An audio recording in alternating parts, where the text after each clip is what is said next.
الحمد لله نحمده ونستعينه ونستغفره ونؤمن به ونتوكل عليه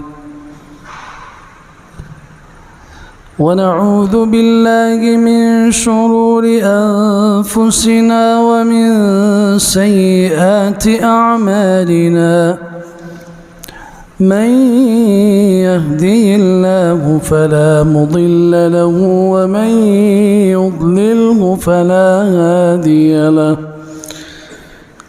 وأشهد أن لا إله إلا الله وحده لا شريك له ونشهد أن سيدنا ومولانا محمدًا عبده ورسوله صلى الله تعالى عليه وعلى آله وصحبه وبارك وسلم تسليما كثيرا أعوذ بالله من الشيطان الرجيم بسم الله الرحمن الرحيم لقد رضي الله عن المؤمنين إذ يبايعونك تحت الشجرة فعلم ما في قلوبهم فأنزل السكينة عليهم وأثابهم فتحا قريبا وقال تبارك وتعالى محمد رسول الله والذين معه أشداء على الكفار رحماء بينهم تراهم ركعا سجدا يبتغون فضلا من الله ورضوانا سيماهم في وجوههم من أثر السجود ذلك مثلهم في التوراة ومثلهم في الإنجيل قال رسول الله صلى الله تعالى عليه وسلم